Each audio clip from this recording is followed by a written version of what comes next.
Been a several month process to put this schedule together. What do you think now that it's done? It always is. It's one of the toughest things with our job is, number one, we want to play great opponents and great venues and, give our fans some things to be excited about too. And I know we've done that. We've got great teams on this year's schedule and a lot of travel, a little more than I'd like, but it's going to be a challenge and maybe one of the hardest ones we've had. I think the 7 games, 7 non-con games away from home, like either ties or is right at the most you've had here. What was it? Just too hard to get home games? This is the way it worked out with return games, or what was kind of the strategy in having more games away from home this year? Well, part of it was, you got the Missouri Valley Challenge, and we were scheduled to go on the road, so we had to do that. We had to return the Loyola and Grand Canyon games, and so you're bound to those. And the Oregon opportunity came up, and it's one of those that you can't really say no to. I mean, it's been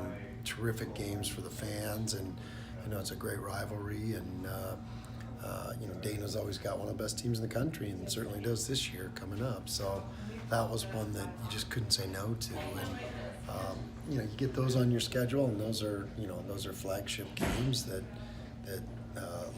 let alone twice. So we're going to play them twice. That's a little bit crazy. I know every year you battle the fans want to see Kentucky come here and stuff like that, and it's just not possible, But you could say that most of the better teams you're going to play this year, other than Oregon, are on the road, at least in non-conference. How do you, if fans are looking at the schedule saying, there's something left to be desired or whatever, would you kind of respond to that, or what are your thoughts on the home non-conference slate? Well, you view your schedule as a whole. I mean, you look at our conference too. You got top 5 team in the country in Nevada, and now you got Oregon on there twice. You got Nevada on there twice. You got Creighton. You got probably 5 games right off the top of my head. They're top 25, let alone maybe some of the Mountain West teams that we think are going to be really, really good. Mm-hmm. So,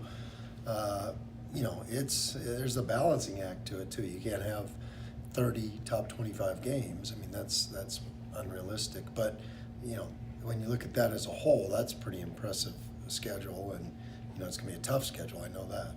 Just how difficult is it getting teams here to Boise and playing in Taco Bell? Well, it's amazing, and it's getting harder and harder. And last year, nobody listened to me. I was trying to tell everybody how good Loyola Chicago was, and including you, PJ. You thought I was Lou Holtz in it, and sure enough, that was our smallest crowd of the year, and for a Final Four team. And so sometimes I think, some teams that are really good, you might not know that they're good at the time, and but you got Nevada, like I said, you got a top 5 team in the nation, Nevada coming in, you got Oregon coming in, you got the whole Mountain West schedule. So I think our home schedule is terrific. But I know it's tough. Maybe it's money or why, just for people that don't understand it or get it, why can't you get, maybe why is it so hard to get those teams that want to come here? You look at what's going on in college basketball right now. You got major conferences that are expanding their conference play. So that limits their number of times that they can play in the non-league. So a lot of those schools aren't even ever going to go away from home, period. Mm-hmm. Let alone come to Boise, where we've won 81% of our home games or something like that. And so that can make it tough, and that can make it where some people just on the surface look at it and go, no, we're not coming. And that's why, again, that's going back to Oregon. That's why I give Dana so much credit. He's not afraid to take his team out, and he got rewarded for it. I mean, the one year they came here and lost, and they were a number 1 seed. So they didn't get hurt at all by it. They got helped by it.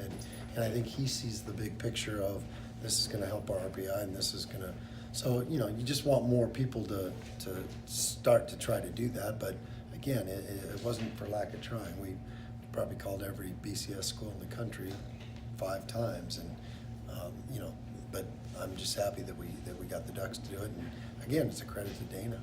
In your long coaching career, I know a couple of years ago in a tournament setting, you played a home and home, essentially, 2 teams.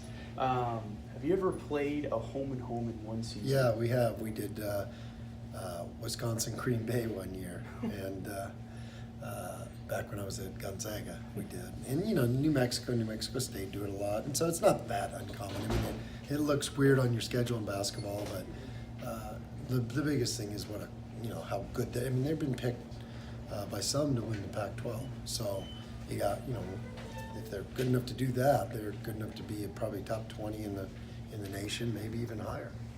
I don't know if you saw the stat. I can't claim credit for it, but I saw a stat that said the last 3 games you guys have played with Oregon, the final score has tallied out to 210 to 210. I know. What's your thoughts on that?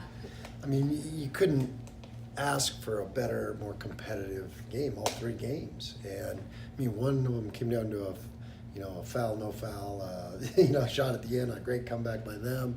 It was a seesaw, it was a back and forth game as far as runs. The other one was, close game down to the final minute.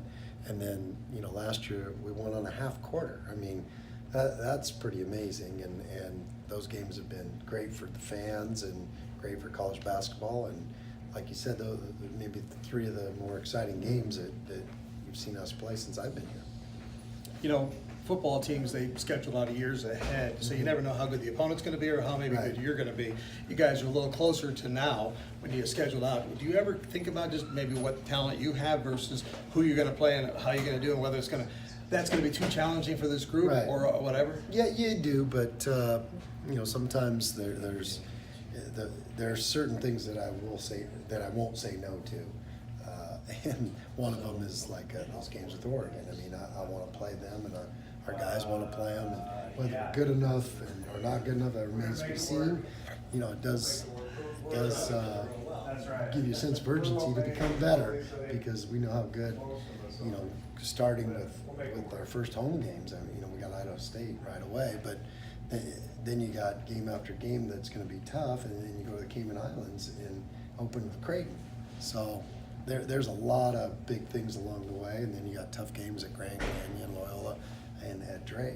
So road games in college basketball are brutal, and we got more of them than I certainly like. And also in football, the ADs do a lot of the scheduling and stuff. I mean, I know, obviously Burns is part of it, but you're talking to the coaches and stuff. I mean, how stressful is that, and how much time does that take up over the summer trying to fill out a schedule? Yeah, and it's rough, and we got our whole staff working on it almost year round, and to get people to, try to get people to come here and try to balance the schedule out, because we also can't afford to just buy a bunch of home games like a lot of BCS schools do right now, and we got to keep stepping that up so we can get some more where you don't have to return all these games to Loyola and Grand Canyon, and you can be in a situation where maybe you buy those and now it saves you a home game for the following year.